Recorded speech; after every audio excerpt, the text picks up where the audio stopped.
the Billy Carson situation just became even more interesting with one of the biggest commentary channels on YouTube, Oompaville, doing a scathing 48-minute breakdown of the entire situation. If you guys aren't familiar with Oompaville, he is a creator out of Texas. He just had an interview with Mr. Beast about all the controversy regarding his crypto situation. And he has a candy company. I heard about him through Penguin Zero, and Penguin Zero shouted him out over an issue with his candy manufacturer coming over from China to send in a machine to make them in Texas, and that he basically got scammed by a third party. And that's when I first heard about him. And I've been keeping up with him, so I'd say at least a year. And he grew up in Texas. I think he was like homeschooled. I don't know if he grew up in a religious family, but it definitely seems like he's moving towards a Christian worldview, if you want. He watches Wes Huff regularly. Okay. He offered to do an interview with him. I think they got connected. Wow. And so this is the video. It says the goofiest conspiracy theorist. Okay. And then he has the tablets, the emerald tablets, holding with the sign fake over them. And to my delight, Oompa does a very exhaustive breakdown of this entire situation. Wow. I'm talking about the origin of the tablets, the forgery-like nature of the tablets, how these guys claim to be able to interpret these tablets. This is what Billy Carson's thing. And then he gets into the Wes Huff breakdown of this entire situation and how Wes completely annihilated him. This is now going to the mainstream side of YouTube. This isn't just like an internal Christian pile-on of Billy Carson, okay? This is now going to the mainstream side of Christian YouTube. Now, again, I don't know if Oompa's a Christian, if he's a believer. I have no idea. It sure seems like it. We'll take you, Oompa. Team Jesus, we'd love to have you, all right? Yeah. Alien civilizations, ancient wisdom, cosmic consciousness. These are the promises and claims that turned Billy Carson, this guy, into a multi-millionaire guru. This war, they had these destroyers like Death Stars. They don't call them that, but they call them the Brahmastra and Brahmastra Honda weapons that actually can release a weapon that can destroy. Okay. He does such a deep dive on this. I was so impressed with this man video. Billy thinks he can roll his R's, and then people start believing him. Yeah, the Brahmastra, a little ethnic. and then the and so Oompaville does a great job of really going in on this entire thing. You guys should really go watch his entire video. There's some profanity in this, so not an endorsement. He starts roasting his products. It's really good. Like, this is really good. He really went deep on his research on this. And then he gets to the Wes Huff debate. He kind of teases it out the entire video, but then he highlights the guy who came up with some of these theories. Like, this was a fantastic video on Oompa's part that I was very impressed with. I couldn't stop watching. I was like, oh my gosh. And so he gets into the actual debate between Billy Carson, which, by the way, Billy Carson has sent multiple copyright strikes to Wes. His channel is in jeopardy. They're having to fight these. And Oompaville, much like myself, was like, try sending those over here. Please try sending those over here. He says that in the video. So play a little bit of this part. Go ahead. Caused a great deal of satisfaction for me. A great deal of satisfaction. I've been watching Wes Huff's stuff for a good while. This guy is incredibly respectful, intelligent, well-spoken, very well-read, and just it's difficult, really, seeing this guy talk to this guy. It's not difficult in the sense that it's hard to watch. It's difficult in the sense that, like, ooh, this is gonna be good. You know, it's like an anticipatory thing. If I watch Wes Huff talk to Billy Carson, I'm about to see someone get schooled. Who let Billy Carson talk to Wesley Huff? Who? Whose idea was it? Yesterday or two or three? It was Anton's idea. Shout out to Anton and Mark. Yeah. That's who his idea was. 4 days ago. At the point that this video goes out, I'm not sure. But yesterday, Wes Huff uploaded the full talk between him and Billy Carson, which happened a while back, and a lot of things transpired after it. And it proved Billy Carson to be an absolute blubbering fool. The entire debate centered around Carson's controversial claims about ancient civilizations and extraterrestrial influences on human history. Believe it or not, that's what this guy loves this shit. It is important to note that Wes is a Christian scholar and I believe practices Christianity. And one of Billy's first claims was that Jesus was never crucified and might have been married. The statement is, according to the Sinai Bible, Jesus wasn't crucified in that Bible. That Bible predates the King James Version of the Bible. And the the text, there actually is about 12 to 14,000 differences. I forgot, like I've seen this so many times. I forgot how certain he was. Yeah. Like watching this back, he is so certain. Now, again, if you guys haven't kept up with the whole thing, we've discussed it. But I just really wanted to give Oompaville his flowers. The crucifixion and then the resurrection are kind of like the whole thing. Yep. And the lack of marriage, Yep. kind of also the whole thing. It's like God in the form of man. And all of what he's claiming is according to something called the Sinai Bible, which is like Mount Sinai in the Middle East, right? The Levant. Billy claims that this text predates the KJV, which is the standard Bible that a lot of people have studied back, especially. It's the biggest, most popular Bible that went ultra viral back in the day, and it was a huge trend, and people bought the shit out of it. So, and Billy said, it's the two different manuscripts traditions, the Codex Sinaiticus and the Textus Receptus. Okay, so the KJV comes out of the Textus Receptus, which are later manuscripts, and they have verses that, as we discovered the Codex Sinaiticus, there's a few verses that aren't super essential to any major doctrine that are missing. So that's the contrast that he's pointing out. So it's interesting that like you kind of have Oompaville talking about KJV onlyism. Yeah. That's crazy. I did not have this on my 2024 bingo card. The Codex Sinaiticus.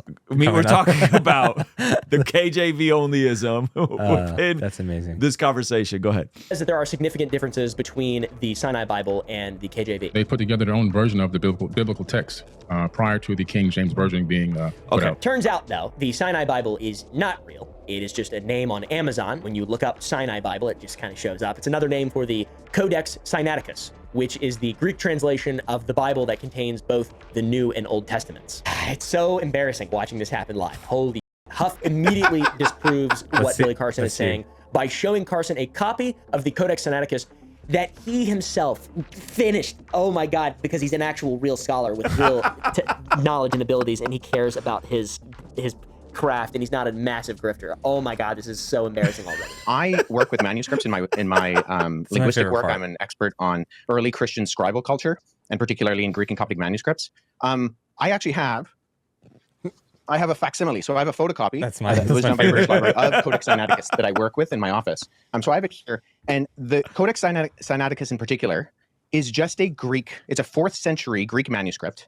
Assist that he received from Billy's legal team. In the letter, Wes is instructed to refrain from using Billy's name, image, likeness, or anything on any form of media, and this extends to previously recorded material, aka debate. He wants this thing scrubbed, he wants it censored. He doesn't want this to come out because it makes him look like a dumbass. And if Wes doesn't comply, which he shouldn't, and I don't think he will, then Billy will pursue legal action for unauthorized use and violating Billy's personal and intellectual property rights. And Billy is prepared to seek substantial monetary damages for the harm it caused. But then, luckily, we got word from Billy himself late at night, December 8th, 2024, a live stream titled Billy Carson Exposes Fake Debate Video. Video has been appeared on Billy privated. Carson's YouTube channel. In this live stream, Billy refers to Mark, the individual who hosted the debate and was in person with Billy, a best friend, as defendant 1. Billy refers to Wes as defendant 2. He doesn't refer to them by name, instead as defendants. But this organization that is... By the way, this is when he goes on to make the allegations of like this Christian cabal that's like trying to take him down, and we're this big cult that hates him and hates what he stands for because he really has the forbidden knowledge.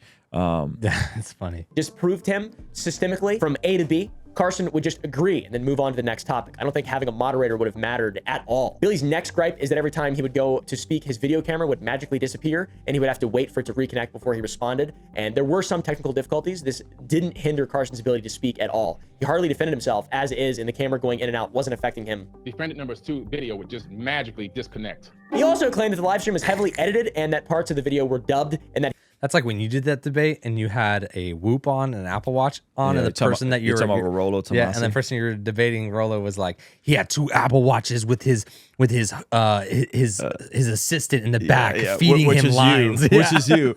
And he thought because you were screen recording the debate because we wanted to get a clip out, he thought that you were sending me information. And I was enjoying the to debate. to a secret earpiece of data and points to take and he him got down. that information because his buddy that was in the green room went to yap about random stuff, and I was like, I flew from San Diego to Florida for this debate. I don't want to talk to you. I want to listen to the thing. Yeah, that was great. he was in a weakened state from a severe illness he had been dealing with prior to the debate, which left him mentally incapable of doing a debate, which is just every response possible, every excuse you possibly can make. This goober So good. decided to just everything Every single thing. Such a manipulative response. Like, his audience has to be so stupid to believe this. Lastly, Billy claimed that Wes and Menard couldn't publish the interview because he didn't consent to the use of the footage, which this argument, like all his arguments, are baseless and extremely weak. He probably didn't directly consent to the footage being used, but he didn't have to. Billy agreed to go on the interview and be on camera, and that alone is like, you're voluntarily going, like, what? This is... Yeah, you don't have to agree to how it's distributed if you already agreed to be recorded. Like, that's correct. That's not how it works. And you're on camera. Yeah. Clearly not against your will. You're not tied up. You're not handcuffed. Not being trafficked. Yeah. And you are consenting to your own burial. Yeah. The ancient Egyptian world where Anunnaki rules apply. This is like, you know, you can't voluntarily get yourself into a situation that makes you look like a dumb and then pretend to be the victim. It's crazy. I never gave any authorization or consent. That now makes the video illegal to use with my likeness, my face, my voice. The comments are so bad. I can't imagine being Billy right now. One of them said, Billy, everyone is just wondering why.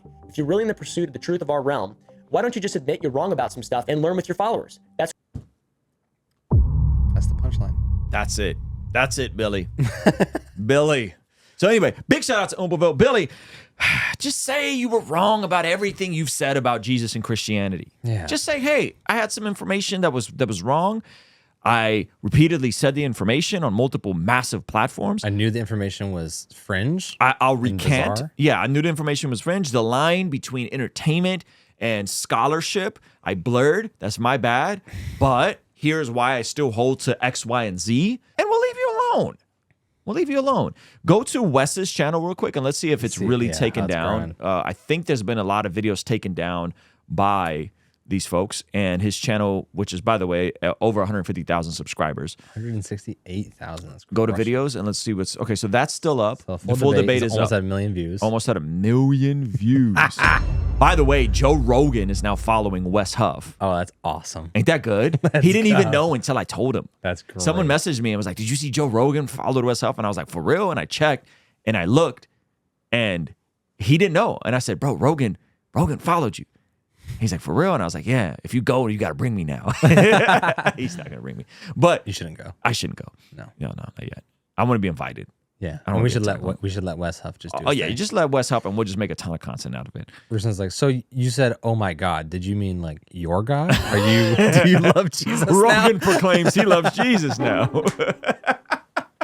Go watch the full debate. I think that's amazing. Yeah, right. But there's a lot of people that Billy seems to still be utilizing to issue copyright strikes, and it's just a big mess. And I hope Billy stops and repents when it comes to Jesus. I think that would be the amazing arc in this situation. What a beautiful arc. I think it'd be horrifying to have a master manipulator that's probably a sociopath. On Team Jesus. On Team Jesus, because you're like, dude. Well, he'd have to take a break. You'd please have to go. Don't start a church. No, he should not. You got to disappear for a while. You got to do some online ministry. No. He You're shouldn't not do leading anything. a flock. If No, he were I'm to come saying to If he were to come to Christ, yeah, you got to disappear for a while.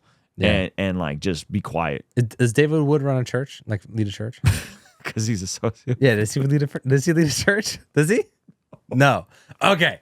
So he's exiled because of self-reflection, which is great. David Wood, that's crazy, Zach. Yo, David Wood is David Wood. Yeah, he's kind of nuts. And so Billy Carson is unsaved, new age David Wood. Low key. Right? Low key. Like David would probably be caking out here if he didn't love Jesus, just running a scam, right? And so all I'm saying is... Big shout out David Wood. Hey, thank you so much for checking out the video. Please be sure to comment below and subscribe and all that good stuff. And check out this other video that YouTube seems to be recommending just for you. Let me know if they nailed it. All right? I'll see you over there. Peace.